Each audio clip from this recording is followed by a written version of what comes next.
విశాఖ మహానగరం ఎంత స్మార్ట్ సిటీగా అభివృద్ధి చెందుతున్నా సరే వన్ టౌన్ ఏరియా మాత్రం వెనుకబడిపోయిందనే చెప్పాలి. GVMC commissioner Ketan Garg zone 4 commissioner ఏఎంఓహెచ్ల మీద చర్యలకు ఆదేశించడం చర్చనీయాంశం అయ్యింది.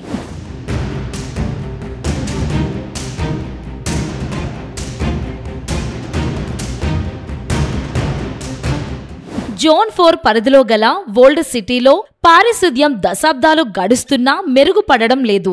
సచివాలయాలు వచ్చినా సరే ఇటు పారిశుద్ధ్య కార్మికులు అటు ప్రజల మైండ్ సెట్ మారనందున వన్ టౌన్ ప్రాంతం ఇంకా మురికిమయంగానే ఉంటుంది.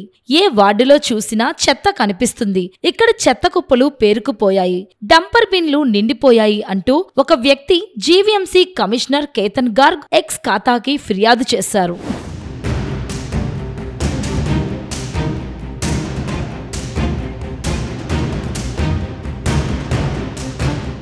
ఇందుకు స్పందించిన commissioner zone 4 commissioner M Mallaiah నాయుడుని ప్రభుత్వానికి సరెండర్ చేయాలని ఆదేశించారు. అలాగే ఏఎంఓహెచ్ కృష్ణంరాజుని సస్పెండ్ చేయాలని ఉత్తర్వులు జారీ చేశారు. దీంతో అదనపు కమిషనర్ రమణమూర్తి ఫైలు సిద్ధం చేస్తున్నారు. కాగా ఫిర్యాదుతో పంపిన ఫోటోలు పాతవి అని సీఎంఓహెచ్ నరేష్ కుమార్ అధికారులకు చెప్పినట్టు సమాచారం. చెత్త కుప్పలు పేరుకుపోవడం ఇప్పుడు ఇద్దరు అధికారుల కొంప ముంచిందనే చెప్పాలి.